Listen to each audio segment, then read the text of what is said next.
Mga kaibigan, aminado po ba ang Iglesia Katolika sa sinasabing ito ng kasaysayan na po ay nagpapatay?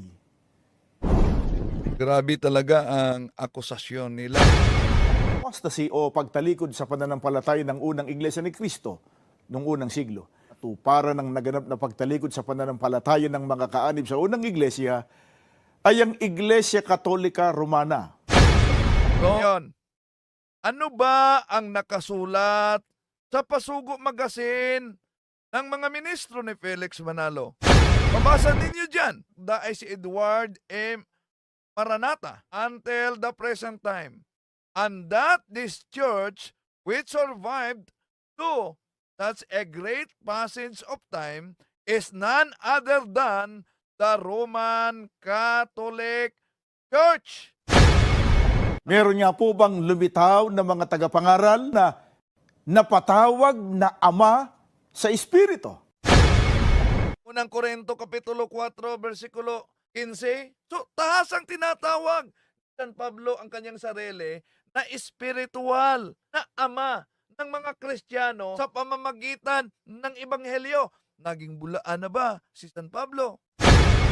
Kaya katulad din ng mga masasamang pinuno, pumapatay rin ang mga bulaang propetang ibinabala ng ating Panginoon Kristo. Mga kaibigan, aminado po ba ang Iglesia Katolika sa sinasabing ito ng kasaysayan na po ay nagpapatay? Ito ang tatalakayin natin. Samahan niyo ko.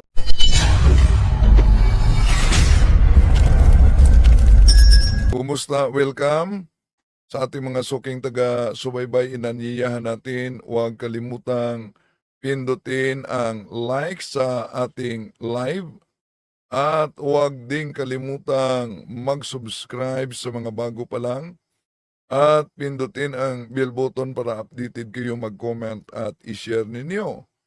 At kung saan man kayo ngayon nakabase, inanyiyahan natin ang ating mga suking taga-subaybay na i-comment ninyo kung saan kayo nakabase ngayon sa iba't ibang bahagi sa ating bansa at sa iba't ibang bansa sa ating mundo para alam natin kung saan napaabot ang ating talakayan ngayon. Welcome sa ating live streaming. May kasabihang ang kasinungalingan pag ito'y palaging inulit-ulit ay magmukha talagang parang katotohanan. Lalo na sa ating mga kapatid na kulang ang kaalaman. Ano yung argumento ng INC mula pa noon? Mga kaibigan, aminado po ba ang Iglesia Katolika sa sinasabing ito ng kasaysayan na po ay nagpapatay? Grabe talaga ang akusasyon nila, no? Na sa pamamagitan ng Inquisition, dami daw umano na buhay ang nawala. Propaganda ng INC at gamit nila din itong aklat na The Truth About Inquisition para sa matagal na nilang propaganda. At ito ang dahilan kung bakit na maraming mga natangay kahit pa mga professional. Pero ang tanong, kayo ho ba'y with the INC pa rin ho? Yes, boy. Actually, handog ako eh. Kaya isa-isahin natin ito sa pagkakataong ito, mga kapatid, ang pagsagot punto por punto sa kanilang argumento. Ang Biblia po o ang banal na kasulatan ay naglalaman ng maraming mga propesiya o hula. Isa po sa mga ito ay ang tungkol sa apostasy o pagtalikod sa pananampalataya ng unang Iglesia ni Kristo noong unang siglo. Ibinabala na po ng Panginoon Kristo at maging ng kanyang mga apostol ang tungkol sa mga pagtatalikod sa pananampalataya sa mga unang Kristiyano at ang katuparan ng naganap na pagtalikod sa pananampalataya ng mga kaanib sa unang iglesia ay ang Iglesia Katolika Romana. So, ang naganap na katuparan ay ang Iglesia Katolika Romana. Unang punto, mga kapatid, asan mabasa sa Biblia? Di ba ang aral ng INC na pag di mabasa sa Biblia, paniniwalaan. Ilang yan? Asan mabasa sa history na ang Roman Catholic Church ay katuparan sa pagtalik? Dahil yon talaga ang propaganda, pero hindi lang ang Iglesia ni Kristong Tatag ni Felix Manalo ang nagturo ng total apostasy, kundi pati na yung iba pang mga fundamentalistang grupo. So kung ang iglesyang itinatag ng ating Panginoong Kristo ay lubusan talagang nawala o natalikod ang itinatag ng ating Panginoong Kristo. Abay, lalabas mga kapatid na hindi natupad ang mismong pangako ng ating Panginoong Kristo sa San Mateo Kapitulo 28, versikulo 20, na sabi ng ating Panginoong Hesus, at narito, ako'y sumasa inyong palagi hanggang sa katapusan ng sanlibutan. Sinabi ng ating Panginoon Kristo sa San Mateo Kapitulo 16, 18, itatayo ko ang aking iglesia at ang mga pintuan ng Hades ay hindi magsisipanaig laban sa kanya. So ang simbahan ng Diyos, Iglesia Katolika, ay itinatag. So ang bato ay sumisimbolo ito sa katatagan. Kaya mabasa natin sa San Mateo Kapitulo 7, versikulo 25, na ang sabi ng ating Panginoon Kristo, o mula ng malakas, bumaha at pinayo ng malakas na hangin ang bahay na iyon. Ngunit hindi nagiba sapagkat nakatayo iyon sa bato. Ano ba yung bahay kung tingnan natin ang unang Timoteo 3:15? Walang iba kundi ang iglesia, haligi at suhay ng katotohanan. So malinaw na ang bato ay matatag. Kaya ng simbahan na itinatag ng ating Panginoon Kristo, walang iba kundi ang simbahang Katoliko. Ngayon, kung nawala ang tunay na iglesia ng halos 1,800 na taon at kinakailangan umanong muling lumitaw noong panahon ni Mr. Felix Manalo sa 1914 Punta Santa Ana, Manila. Paano naging totoo ang palaging hanggang sa katapusan ng sanlibutan? At sabi ng ating Panginoong Hesus, hindi magsisipinaig kahit pa ang pintuan ng kamatayan. At sinabi pang, sa lahat na salinglahi, kung tignan natin ang pahayag ni San Pablo diyan sa Efeso Kapitulo 3, versikulo 21. So, maaring magkaroon ng apostasya yung mga tao. Ngunit hindi nangangahulugan, natalikod at naglaho ang buong iglesia na itinatag ng ating Panginoon Kristo. Ano ang dahilan? Bakit daw umano naglaho? Iglesiang kinagisnan po ng nakararami. Mga kaibigan, mayroon nga po bang ibinabala ang mga apostol na magliligaw o magtatalikod sa unang iglesia ni Kristo? Pakinggan natin ang nakatala dito po sa aklat ng mga gawa ng mga apostol. Sa gawa 20:30, ganito ang ating mababasa. Mula na rin sa inyo'y lilitaw ang mga taong magsasalita ng kasinungalingan upang mapasunod ang mga alagad at sa gayoy mailigaw sila.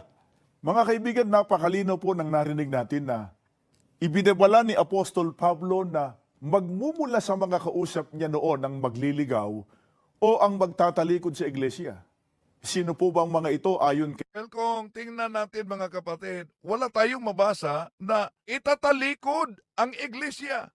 Sabi nitong ministro na si Mr. Sandoval, na isang ministro ng INC, natupad daw sa pamamagitan ng Gawa Kapitulo 20, versikulo 30, ang pagtalikod ng unang iglesia. Ito po ba yung unang iglesia para sa INC? Mas mabuti pakinggan natin si Mr. Sinita na INC. Talaga pong ang Iglesia Katolika Apostolika Romana, talaga pong sa pasimula, yan ang Iglesia ni Kristo. Yun po ang paglitaw ng Iglesia Katolika Apostolika Romana. Hindi po yan natatag bilang pasimula ng organisasyon. So napansin ninyo mga kapatid na ang Iglesia Katolika ay siyang unang Iglesia ni Kristo at hindi ito natatag bilang organisasyon. So paano ngayon? Yung turo ng INC na ang Iglesia Katolika ay itinatag ni San Ignacio.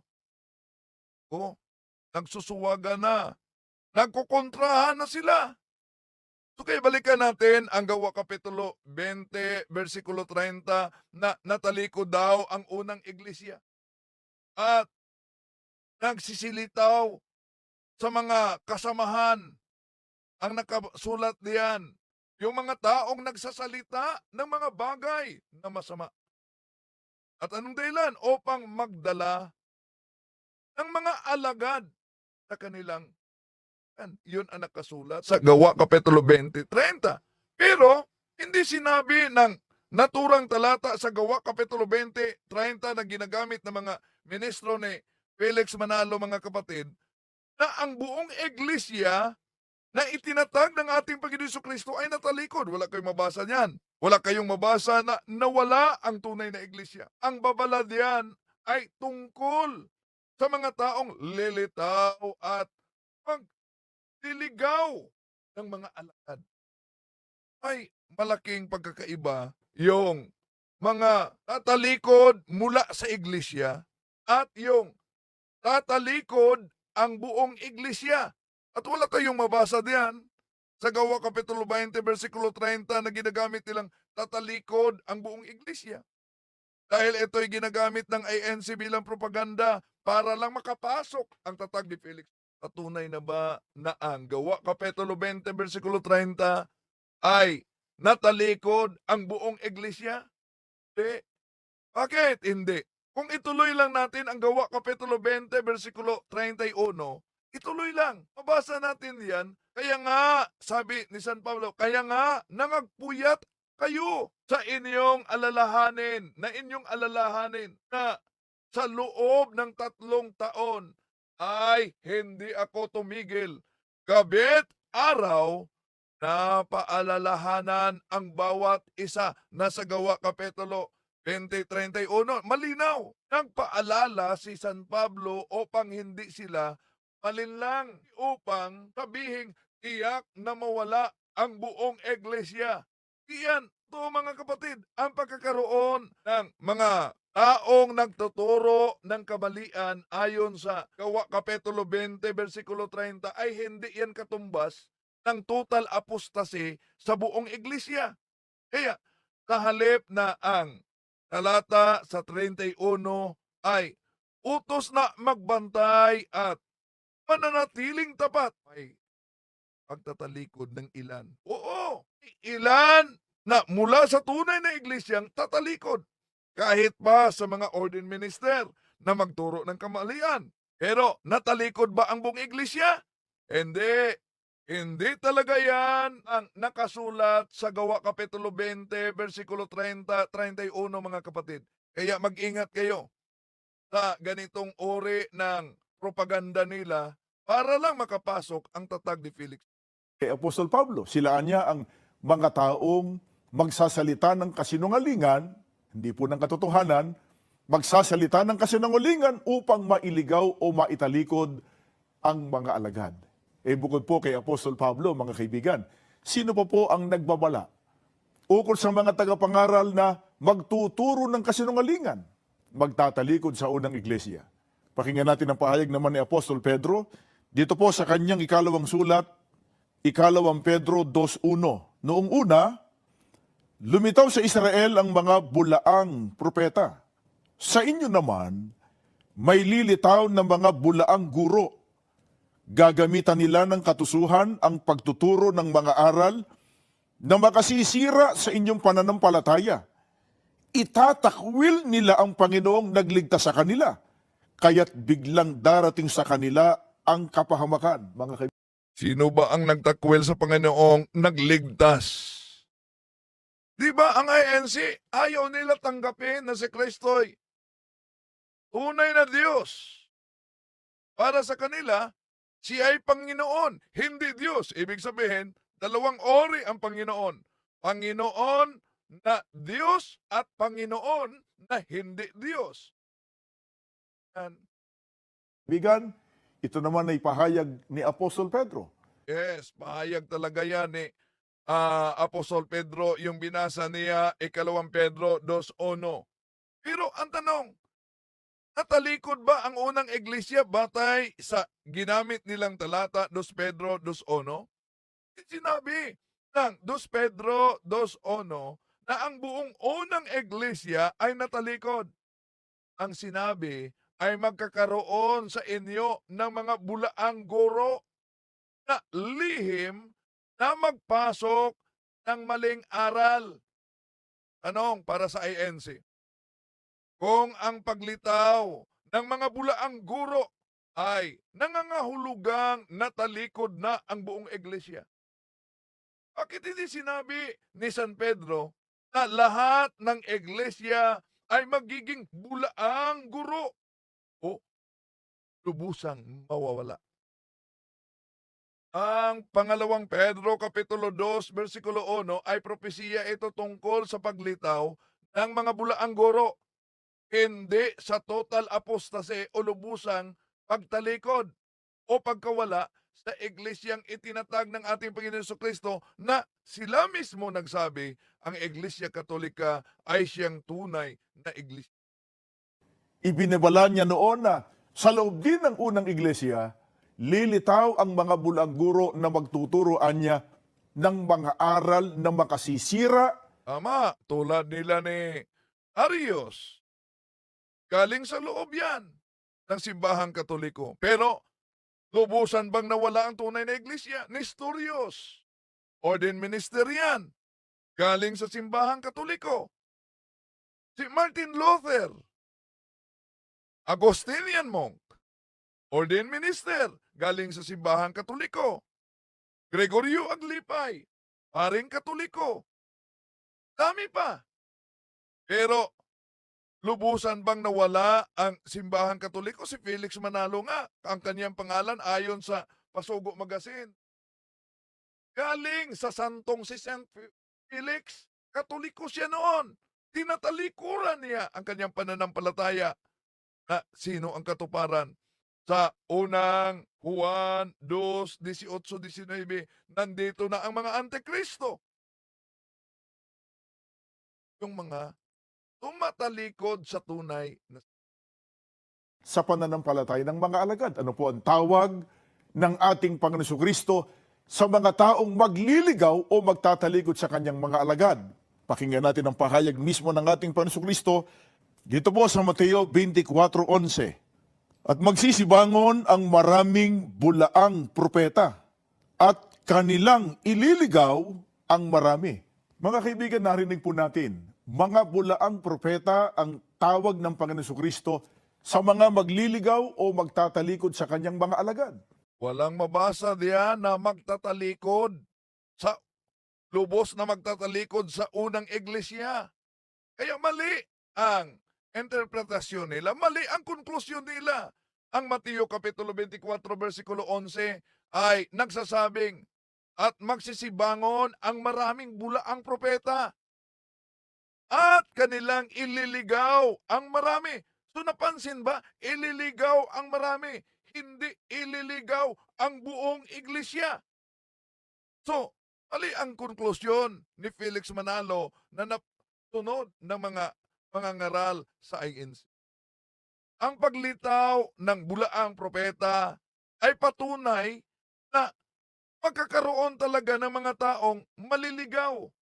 Ngunit hindi ito patunay na lubusang nawala o natalikod ang iglesyang tatag ng ating Panginoon Jesucristo. Ngayon, ano ba ang nakasulat sa Pasugo Magazine ng mga ministro ni Felix Manalo? Mas mabuti na ating tingnan ang kanilang Pasugo Magazine, mga kapatid, kung ano ba ang nakasulat. Mabasa ninyo dyan. Pasugo Magazine, January 1984, page 6, na ang may akda ay si Edward M. Maranata. That even after the death of the apostles, the church has remained pure and undefiled through the centuries until the present time, and that this church, which survived through such a great passage of time, is none other than the Roman Catholic Church. Napakalinaw. Nakasulat yan sa kanilang Pasugo Magazine. So paano ngayon ang aral ng INC na natalikod ang unang iglesia? Ayon sa Pasugo Magazine, malinaw ang nakasulat. Pasugo Magazine, Mayo, Hunyo 1984, pahina 6, mabasa ang pahayag mismo na even after the death of the apostles, kahit pagkatapos namatay ang mga alagad, the church has remained pure and undefiled throughout the centuries until the present time. Ang tinutukoy nito ay ang Roman Catholic Church na tinutukoy ni Tinita na unang iglesia at hindi na itatag ni naman. Talaga pong ang Iglesia Katolika Apostolika Romana, talaga pong sa pasimula, yan ang Iglesia ni Kristo. Yun po ang paglitaw ng Iglesia Katolika Apostolika Romana. Hindi po yan natatag bilang pasimula ng organisasyon. Talaga pong sa pasimula, yan ang Iglesia ni Kristo. Yan.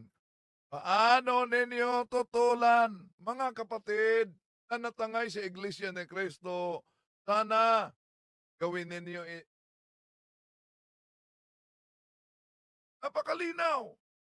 Kung ang Iglesia ay remain pure and undefiled throughout the century, kahit sa pagkamatay ng mga apostol, paano ito magiging ganap na natalikod? Dalawa lang yan. Natalikod ang iglesia o nanatili itong umiiral sa paglipas ng mga siglo. Di maaaring parihong totoo ang magkasulungat na pahayag. Di ba? Kaya, ang tanong, alin ang pinaniniwalaan ng Iglesia ni Cristo tatag ni Felix Manalo, ang doktrina nila? O yung nabasa natin sa Pasugo Magazine? Tuloy natin.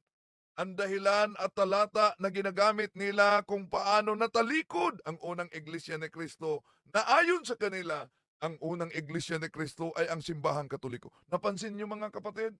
Argumentum contra factum non valid. Bakit? Tandaan natin ito. Kung ang unang iglesia ni Kristo ay Katoliko, ibig sabihin, Roma 16:16 refers to the first church of Christ. Hindi yan pwede na tumutukoy sa iglesia tatag ni Felix Manalo, kundi tumutukoy yan sa unang iglesia ni Kristo na ayon sa kanila'y natalikod. Sino? Sino yan? Ang iba kundi ang simbahang Katoliko. Ang tanong, bakit ginagamit nila ang Roman 16:16? Kami po ang tunay na iglesia ayon sa Roma 16:16. Diba? Napansin niyo? Ay, kung kayo ang Roma 16 na tumutukoy na iglesia, di ibig sabihin, kayo ang natalikod. Dagdag pa natin itong talata. Sila anya ang magtuturo ng mga aral na kasinungalingan na ikatatalikod ng unang iglesia sa tunay na pananampalataya. Paano pa po makikilala ang mga bulang propeta bukod sa magtuturo sila ng aral ng kasinungalingan? Aral na kalaban ng katotohanan o ng mga salita ng Diyos na nakasulat sa Biblia. Pakinggan natin dito pa rin sa Mateo. Ang babasahin natin ay nakatala sa 7:15. Dinggin natin ang pahayag na ito ng ating Panginoon Kristo. Mangag-ingat kayo sa mga bulaang propeta na nagsisilapit sa inyo na may damit tupa, datapwat sa loob ay mga lobong maninila. Dito naman po ay pinakikita kung anong pagkakakilanlan sa mga bulaang propeta. Sila ang wika ay nakadamit tupa. Okay, nakadamit tupa bago dyan mga kapatid. Tandaan natin, sabi ng INC, natalikod daw ang unang iglesia. Bakit? Ginamit din nila yung babala ng ating Panginoon Jesucristo sa San Mateo Kapitulo 7:15 tungkol sa mga bulaang propeta. Pero ang sabi ng talata na binasa, mag-ingat kayo sa mga bulaang propeta. Hindi sinabi ng ating Panginoon Jesucristo na lahat ng tunay na mananampalataya ay maliligaw at ang kanyang iglesia ay tuluyang mawala, lubusang mawala. Sa katunayan, kung may babala na mag-ingat, ibig sabihin, may mga tunay na mananampalatayang kailangang umiwas sa mga bulaang propeta. Di ba? Kaya isip-isip naman pag may time. So, ang paglitaw ng bulaang propeta ay patunay ng panganib ng pagtalikod ng ilan. Hindi ito patunay ng lubusang pagkawala o total apostasy ng iglesyang itinatag ng ating Panginoon Kristo. Para sa INC.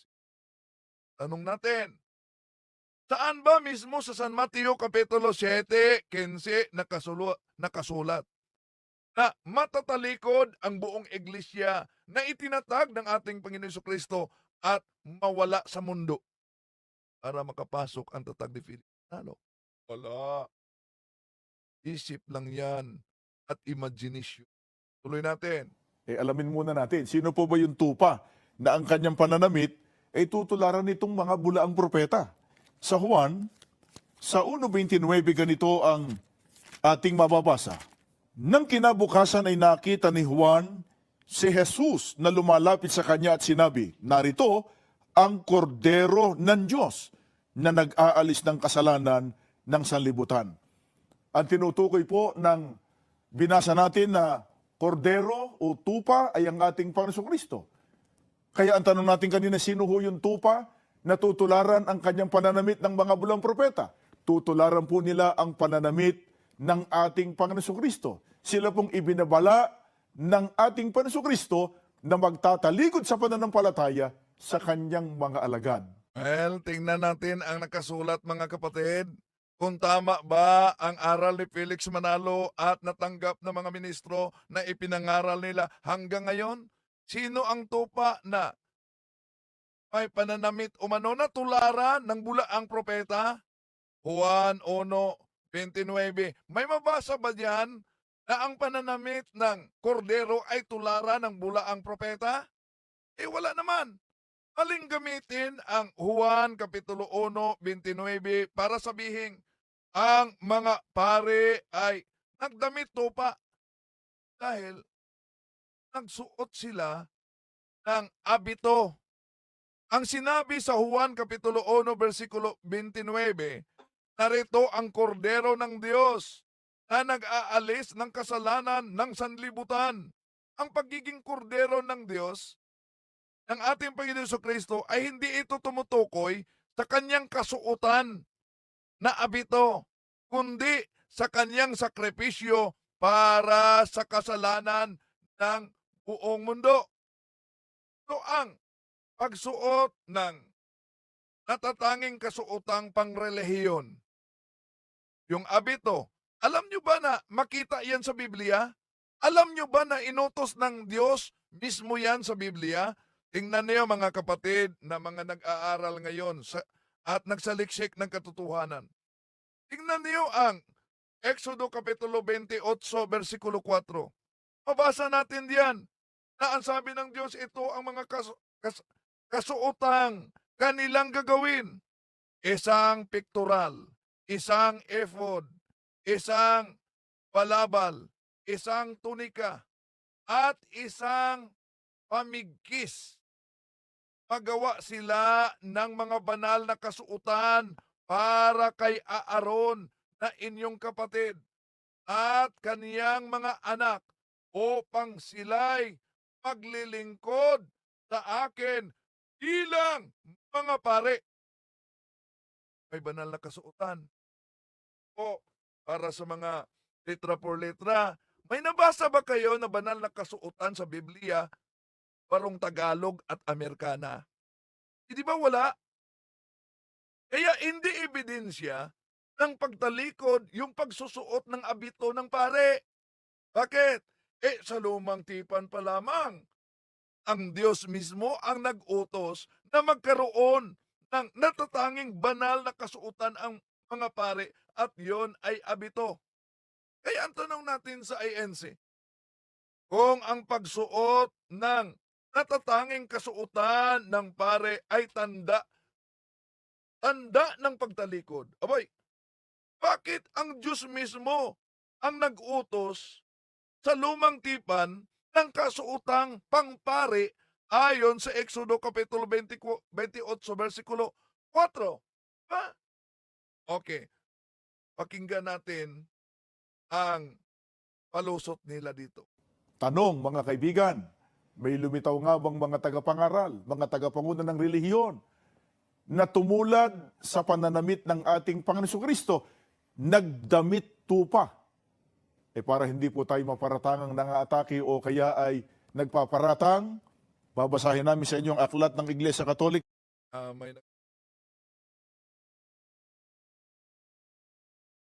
palibay.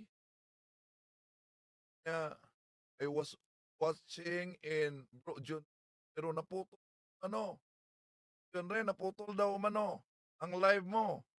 Okay, patuloy natin. Siya ang inyong pakinggan ng Ha? Aral na Katoliko sa pahina 195. Ganito binabanggit dito, ang paring gayak sa pagmimisa ay nakakatulad ni Hesukristo noong umakyat sa bundok ng Kalbaryo. Mga kaibigan, pinatutunayan po ng aklat Katoliko na ito. Ang mga paring Katoliko ang tumulad sa pananamit ng ating Panginoon Kristo. Kaya dito po ay Well, tingnan natin mga kapatid. Kung tama ba ang pahayag ng ministro ni Felix Manalo? Anong ginagamit niya na aklat? Ang aklat, paborito pa man ni Felix Manalo. Siya ang inyong pakinggan. Ito ang aklat. Siya ang inyong pakinggan. Ano ang nakasulat sa aklat ni Father Enrique Dimon, page 195? Na ang pahayag na ang paring nagmimisa ay katulad ni Kristo na umakyat sa bundok ng Kalbaryo. O, malinaw, yun ang nakasulat. Pero ano ang konklusyon niya? talikod sa pananampalataya sa kanyang mga alagad. Tanong mga kaibigan, may lumitaw nga bang mga tagapangaral, mga tagapanguna ng relihiyon na tumulad sa pananamit ng ating Panginoon Kristo, nagdamit tupa? Para hindi po tayo maparatangang nangaatake o kaya ay nagpaparatang, babasahin namin sa inyo ang aklat ng Iglesia Katolika. Siya ang inyong pakinggan ng Aral na Katoliko sa pahina 195. Ganito binabanggit dito, ang paring gayak sa pagmimisa ay nakakatulad ni Hesukristo noong umakyat sa bundok ng Kalbaryo. Mga kaibigan, Ako, mga kaibigan, napaka-misleading ang ginawa ng ministro ni Felix Manalo. Una, gamit nila ang Mateo Kapitulo 7, versikulo 15, na ang bulaang propeta ang nagdadamit tupa daw. At pinagtagpi-tagpi nila sa San Juan Kapitulo 1, versikulo 29, na ang ating Panginoon Kristo ang kordero ng Diyos. Tapos, ginamit nila ang aklat Katoliko. Siya ang inyong pakinggan, ang aral Katoliko ni Father Enrique Dimon sa pahina 195 na anak kasulat, ang paring nagmimisa ay katulad ni Kristo na umakyat sa bundok ng Kalbaryo. Wala naman dito na sinabing ang pare ay nagsusuot ng abito na tulad sa damit ng tupa. May nabasa ba? Diba misleading? Kaya walang lohikal na batayan. Una, ang ating Panginoon Kristo ang kordero. Pare, kumakatawan ng ating Panginoon Kristo. Nakasuot ng abito ang pare. Damit tupa. Pagkatapos bula ang propita na. Iyan ay pinagsama-sama ng pagkakaibang konteksto na hindi naman nagsasabi sa naturang konklusyon. So kung talagang ang abito ng pare, ang damit tupa sa San Mateo Kapitulo 7, versikulo 15, muna ang talata o aklat na nagsasabing ang abito ng pare ng simbahang Katoliko ay damit ng tupa. Silang maipakita niyan. Dahil wala naman talagang nakasulat na ganyan. Nabasa tayo sa lumang tipan na ang pare ay nakasuot ng abito. Ibig po ba sabihin, nagdamit tupa, bula ang propeta na yon? Kaisip. So, mas mabuti pa ang abito mabasa sa Biblia. Ang barong Tagalog at Amerikana. Saan mabasa sa Biblia? Wala. Kahit anong version, wala kayong mabasa. Kaya, ayon sa isang INC, anong gusto mo? Di kami makasuot. O di ba? Para sa inyo, wala kaming kasuotan. Para sa inyo, dapat mabasa sa Biblia, letra for letra. Tuloy natin. Pinatutunayan po ng aklat katoliko na ito ang mga Walang problema sa nakasulat sa aklat katoliko. Ang nagkaproblema, yung maling unawa sa pagtagpi-tagpi sa aklat katoliko at sa mga talata na ginagamit nila. paring katoliko ang tumulad sa pananamit ng ating Panginoon Kristo. Kaya dito po ay kitang-kita natin. At ang kita daw, may mabasa ba kayo sa aklat na siya ang inyong pakinggan na ang abito ay tumulad sa damit ng ating Panginoon Kristo? Ang nabasa diyan, kaya misleading, ang pahayag, ang paring nagmimisa, katulad ni Kristo na umakyat sa bundok ng Kalbaryo. Napakalinaw naman yan. Hindi naman sinabing, ang paring nakasuot ng abito, nagdamit tupa tulad ni Kristo. Diba? Napansin ninyo mga kapatid ang pagkakaiba? Okay. So, tuloy natin. Ang katuparan ng mga bulang propeta na ibinabala ng ating Panginoon Kristo at maging ng mga apostol. Sila ng mga bulang propeta ang magliligaw o magtatalikod sa mga unang alagad o sa unang iglesia ni Kristo. Sila po ang Wala naman nakasulat diyan na magtatalikod sa mga alagad. Lubusan. Ang kanilang aral, lubusang pagtalikod. Total apostasy. Walang mabasa niyan. mga paring katoliko. Ano po pong lalong nagpapatunay mga kaibigan? Ayon po sa mga apostol, ano po kaya ang gagawin ng mga bulaang propeta bukod pa po sa pagtulad sa pananamit ng ating Panginoon Kristo? Ano pa ang kanilang napakalaking kasalanan? Yan ang aral kasi ni Felix Manalo. Kaya, pakinggan natin, ano daw umano ang malaking kasalanan ng mga pari, obispo at papa ng simbahang katoliko? Pakinggan ninyo sa ikalawang Tesalonika 2:3 hanggang 4, ganito ang ating mababasa. Huwag kayong padaya kanino man sa anumang paraan, sapagkat ito'y hindi darating maliban lang dumating mula ang pagtaliwakas at mahayag ang taong makasalanan, ang anak ng kapahamakan, na sumasalangsang at nagmamataas laban sa lahat na tinatawag na Diyos o sinasamba. Ano pat siya'y nauupo sa templo ng Diyos, na siya'y nagtatanyag sa kanyang sarili na tulad sa Diyos. Dito po mga kapatid ay may ibinabala si Apostol Pablo na magaganap-an niya na pagtaliwakas, katumbas na pagtalikod sa Wakas katumbas sa pagtalikod daw, mali ang paglalapat sa ikalawang Tesalonika Kapitulo 2, versikulo 3, 4 sa mga paring katoliko. Dahil ang talata ay nagsasabing ang taong makasalanan ay nagmamataas laban sa Diyos at ipinakilalang siya mismo ay Diyos. Ngunit kailan ba sinabi ng mga paring katoliko, ako ay Diyos at sambahin ninyo ako? Meron ba? Wala. So sa katunayan, itinuturo mismo ng simbahang katoliko na si Kristo. Ang ating Panginoong Kristo ay tunay na Diyos. Hindi ang sarili ng mga pare at obispo at Santo Papa. So ang pagiging kinatawan o ministro ni Kristo, hindi ito nangangahulugang inaangkina ng pare, ng obispo, ng Santo Papa ang kalagayan ng ating Panginoon Kristo na tunay na Diyos. At ituloy pa natin, Ano daw ang dahilan? Pananampalataya ng mga unang alagad. Sino po ang magsasagawa ng pagtalikod na yan? Gaya nga ng binanggit ni Apostol Pablo sa talatang binasa natin, may binabanggit siya ron na taong makasalanan, anak ng kapahamakan. Bakit ang sabi taong makasalanan, anak ng kapahamakan? Anong pangunahing kasalanan ito?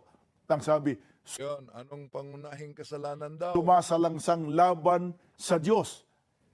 Lalabag siya sa utos ng Panginoon Diyos at yung kanyang kasalanan ay pagmamataas. Gaano kataas? Sipin ninyo, ang sabi ng Apostol Pablo, itatanyag ang wika nila, ang kanilang sarili, tulad sa Panginoon Diyos. Mga kaibigan, may aral po ba na kapag ka sinalangsang o nilabag ng tao, ang katumbas ay nakikitulad siya o nakikipantay siya sa ating Panginoon Diyos? Natin, meron ba?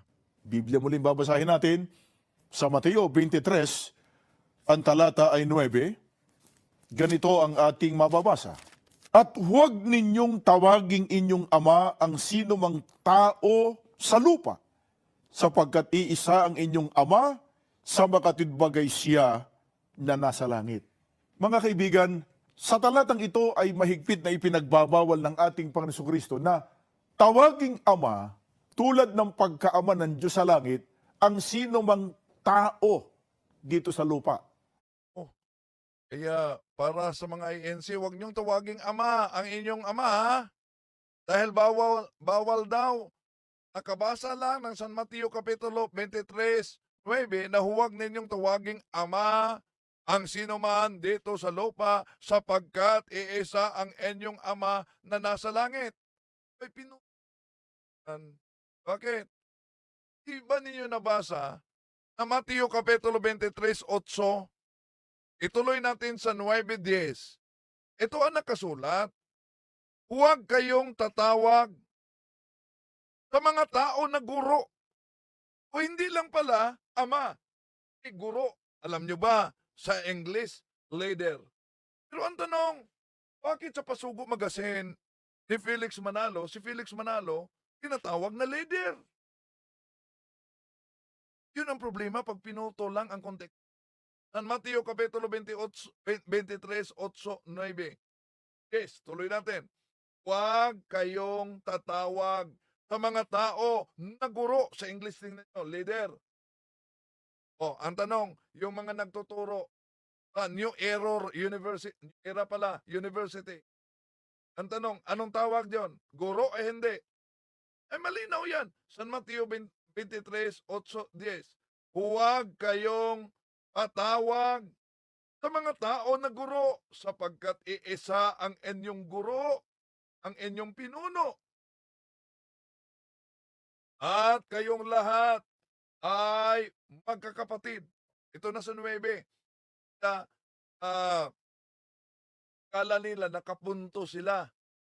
Huwag ninyong tawaging ama ang sinuman dito sa lupa sapagkat iisa ang inyong ama na nasa langit. Huwag kayong patawag na mga pinuno sapagkat iisa ang inyong pinuno, si Kristo. O kahit pinuno, di pwedeng tawagin. Diba? O tuloy natin, may aklat silang ginagamit. Itagpi-tagpi nila, aklat Katoliko. At ano yon? Ano ho dahilan? Ano ba nalang katwiran? Bakit ipinagbawal yon? Ano po bang uring ama ang Diyos na nasa langit, mga kaibigan? Batay po sa Biblia. Sa Hebreo 12:9, ganito ang ating mababasa na pagtuturo ng mga apostol. Unawain po natin. Tangi sa riyan, pinarurusahan tayo ng ating mga ama sa laman at dahil dito'y iginagalang natin sila. Hindi ba lalong nararapat na tayo'y pasakop sa Diyos na ating Ama sa Espiritu upang mabuhay tayo? Mga kaibigan, ang ating Panginoon Diyos, ang Ama, ay ating Ama sa Espiritu. Kaya ang sino mang taong magpapatawag na Ama sa Espiritu, makagagawa siya ng isang napakalaking kasalanan, pagsalangsang at pagmamataas laban sa Panginoon Diyos. Meron nga po bang gumawa niya? Ito, aklat Katolikong ginagamit nila. Mga kaibigan, Meron nga po bang lumitaw ng mga tagapangaral ng relihiyon na nagpatawag o napatawag na Ama sa Espiritu? Mga kaibigan, May nabasa ako si Lemira Dita. Bakit daw umano hindi harap ako sa debate? Bakit? Makipagdebate ba sila? Welcome na welcome. Diba? Tuloy natin. ang sagot po ay sa aming pagbabalik. So, ang sagot daw sa pagbabalik sa keep natin yan. Po ng hula o ng propesiya ng Biblia tungkol po sa magtatalikod sa unang iglesia. At kaya nga po nang binasa nating pahayag ng mga Kaya binanatan nila ang pagtawag na Ama sa mga pari. Pero di nila alam na very biblical yan. Ang tanong lang, yung pagtawag ng executive minister, asan niya sa Biblia? Yung division minister, asan niya sa Biblia? Yung ministro, asan niya sa Biblia? Na tawaging ministro. Ha? Yeah? Okay. Tuloy natin. apostol na may lilitaw ng mga bulaang propeta. Tinawag ng Panginoon Kristo sila na mga Tawag na bula ang propeta, yung magpatawag ng ama umano. Pero alam niyo ba si San Juan, sinulatan niya yung mga mangangaral na kapatid doon sa Episo. At alam niyo ba, tinawag niya bilang ama, father. Tingnan niyo ang nakasulat sa unang Juan 2:13. Diba? Tumulat ako sa inyo, yun ang sabi ni San Juan, mga ama, sapagkat nakilala ninyo siya na sa simula pa'y siya na. Napakalinaw yan. Sumulat ako sa inyo mga ama. O kung bawal ang pagtawag na ama, lalo na sa pananampalataya, ang sabi diyan, mga ama, lalabas na ang daming mga ama pala ni San Juan. Di lang yan. Sa unang Korinto 4:15. Anong mabasa? Kahit pa sa ang dating Biblia. Sapagkat, sabi ni San Pablo, sapagkat bagaman nagkaroon kayo ng 10,000 mga guro kay Kristo. Ako ay wala nga kayong maraming mga ama. Sapagkat kay Kristo Jesus, pinanganak ko kayo sa pamamagitan ng Ebanghelyo. Napakaliit yan. Sa ibang salin, nagiging ama ako sa inyo sa pamamagitan ng Ebanghelyo. Kaya, napakalinaw na very biblical mga kapatid. Okay, anong aklat ginagamit? bulaang propeta, mga hindi tunay na tagapangaral, sapagkat sila nga ang magliligaw o magtatalikod sa kanyang mga alagad. Sila po ang magtuturo ng mga aral na kasinungalingan na ikatatalikod ng unang iglesia sa tunay na pananampalataya. At batay po sa ginawa nating pagtalakay sa unang bahagi ay ipinakita sa atin ng mga apostol ang ilan po sa mga ikakikilala sa mga bulaang propeta o mga tagapagturo na magtuturo po ng kasinungalingan. Gaya po ng binanggit na ang mga bulaang propeta ay nakadamit tupa. Binasa natin sa aklat ng Iglesia Katolika, natupad yon sa mga paring Katoliko. Naisip Hindi lang nila. Pablo na taong makasalanan, anak ng kapahamakan Try natin. ng Diyos. Ang ating naiwang katanungan kanina, mga kaibigan, meron niya bang gumawa nun? Meron niya po bang lumitaw na mga tagapangaral na napatawag na ama sa Espiritu? Babasahin na po natin ang aklat ng Iglesia Katolika. Sa aklat na pinamagatang ang pananampalataya ng ating mga ninuno, The Faith of Our Fathers, ang sumulat po nito ay si James Cardinal Gibbons. Ito po'y tinagalog ni Rufino Alejandro. Babasahin natin sa pahina 143. Ganito ang ating mababasa. Ang mga papa ay di lamang matatapat na ama sa Espiritu, kundi matitigas at matatapang na tagapamahalang sibil. Mga kaibigan, nasagot yung ating tanong. May nagpatawag nga ba o napatawag na ama sa Espiritu? Meron po.